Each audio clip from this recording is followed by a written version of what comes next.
I don't know if you can tell, but I just cried a fuck ton. Took me a while to find an exit because I was driving. Obviously, I'm in a car. So the tears mostly dried, but you can probably still see my eyes are red, even though they're always pretty red. Like I look high when I've never been high in my life, and people who are high sometimes don't even. So anyway, so I was driving on my way to stay the night of my friends because tomorrow is my next immunotherapy treatment. And I was listening to music in the car, and there's this one song, Perfect by Ed Sheeran. Every time I listen to it, it reminds me of my girlfriend. And seeing how, I was driving by myself, nothing but my thoughts, listening to that song, it just kind of triggered thoughts of not sadness, at least it didn't start sad. It started of me just, listening to the lyrics and picturing, or I started imagining, our wedding. And part of me was like, I'll be so grateful when I'm at that point because it means that we're finally together. It means that, you know, I'm hopefully doing better because I don't know exactly when we'll be able to be together, when we'll be able to get married, but I'm hoping that by that point, if I'm not completely healed, at least I'm starting to be better. And I can just like imagine not specific words, but just the emotions, the feeling of what it would be like to just, you know, get married and say vows and just realized how grateful I am to be there and to still be alive. And then, of course, another part of me is like, there's a chance that I could not get to that point, that I could die before. And, I try not to focus too much on that just because honestly, I don't believe that's what's going to happen. And I don't want to focus on the negative. But it's, it's still a possibility. So I can't ignore it. And it's not good to suppress it. So I don't know, a good like 15, 20 minutes that I was just like driving and crying. Like, not to the point where it was unsafe. I could still drive. It's just, I had tears streaming down my cheeks. And it was this really bittersweet experience of like sadness and gratefulness, imagining myself in that point in the future. At some point, I even imagined, like, having a kid, even though I've never really wanted kids. It's never been something that was really important to me. It's like, I enjoy being around kids. I enjoy playing with kids. I'm kind of childish, but I never really pictured myself being a dad. And I mean, even now, like now, for the next couple years, assuming, everything goes well and I heal and everything's like, once all this is done, then I can start considering it. Right now, it's not even a possibility consideration, but as in that train of thought that I was in, it just naturally led to that point, and I'm just like, wow, what if, what if the worst happens, and I never meet my son or daughter that I was supposed to have? Now, of course, I know like, whatever is meant to happen is going to happen, and if I'm meant to die, I wasn't supposed to have a kid, obviously. But still, situation that I'm in gets you thinking about stuff like that. And it wasn't really a bad or a good thing. It was just a really intense experience. And it's because lately, I just started my new job yesterday and moved to my sister's last week. And, still dealing with the diet and the lack of appetite and trying to adjust everything and dealing with my niece. I mean, nothing against her. I love her, but she can be pretty intense, like any child that's 6. And because I'm so busy and everything, like she wants to spend more time with me when I'm off, but a lot of the time I get to the end of the day and I'm just completely exhausted and I just don't have the energy to do that.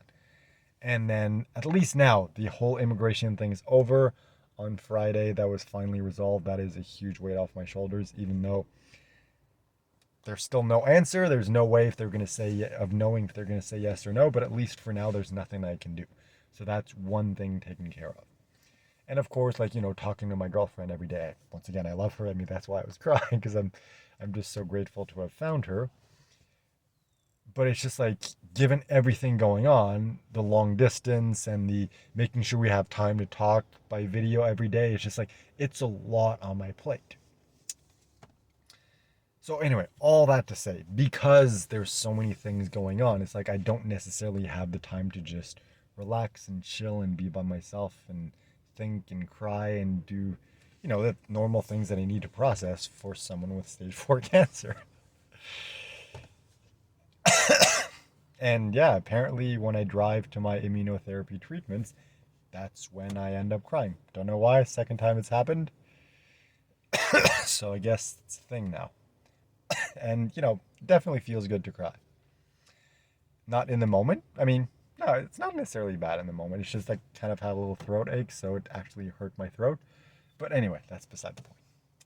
It's just, it's fucking intense, you know. I'm not gonna pretend like it's not, because it is, and it's just, I'm at the point, so like I do what I gotta do. It's like diet sucks, and I don't have any appetite. Gotta do it. Don't want to work. Gotta do it because I need money to pay for shit. Immigration, like I mean, obviously I want to do because I want my girlfriend here, but it's like I don't want to have to jump through all those hoops. But I did it. I overcame all the obstacles and the issues and the problems and everything because it's what I had to do. And I just need to keep doing this with every single thing. And, a lot of people that I speak to, they're like, oh, you're so courageous, you're so brave, blah, blah, blah. It's like, no, I'm just doing what I have to do because there is no alternative. The alternative is death, and that's just simply not an option for me. So it's what I have to do.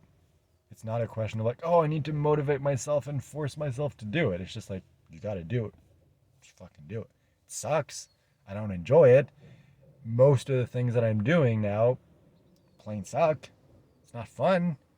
I still got to fucking do it. Yeah. Good cry definitely feels good. Definitely liberates you. So definitely glad I had that. But yeah, it's sad sometimes when I'm just thinking of like, what if I never get a what if I never get a wedding? What if I never have a kid? What if, I never get to see my girlfriend again? It's like it's all things that I don't believe will happen. I believe that everything, I believe I'll be with my girlfriend again. I believe I'll get married. I believe, well, I don't know if we're going to have a kid. That's not really something that's that important to me. And what I mean by that is like, if I have a kid, I'm going to love it. I'm going to be the best dad that I can. But it's just, how some people need a kid to kind of feel complete. That's not me. I could go my entire life and not have a kid and still be happy and complete. So I don't really know if that's in the cards, especially given the situation. There's so much uncertainty in my life. And, a video that I filmed last week, there's a bunch I haven't uploaded. I'm really behind schedule with everything. Once I get back to my sister's tomorrow, I'll need to like sit down and upload everything and then really get in the habit of like, all right, this time every day, I'm going to record a video. Um, yeah, I lost the train of thought. Got distracted by a motorcycle driving by, but that's it. Oh yeah, last week I was like so fucking fed up and pissed and frustrated and annoyed by the universe slash God, whatever you want to call it. I'm just like, fuck it, I'm done. I give up. I abandon you. I reject you. You're dead to me. Simply because I could not deal with the pressure anymore. And now it's like, I know that I can't escape it. You can't escape the universe or God or whatever it is. It's part of how it works. So I can't escape, and I know I need to surrender, and I know that I'm just gonna keep getting fucking pushed and pushed and pushed until I'm at the point where I'm just like I can't fucking handle it anymore. The only thing I can do is surrender. And I want to do that, I'm not quite ready. I'm still at the point where I'm kind of fucking pissed at the universe and being like, fuck you, why are you doing this to me? Not about the cancer, just about like, why do you need to make every single fucking step of this process so annoying, so painful, so frustrating? Anyway, didn't want to go on a rant. Point of this video is cried a shit ton. It felt good. Should get back on the road because, it's getting late. I need to rest because today was a long day and tomorrow I have to wake up early. So just wanted to give you an update. And once again, say and hopefully keep the promise this time that I will do my best to film a video every single day. So talk to you tomorrow.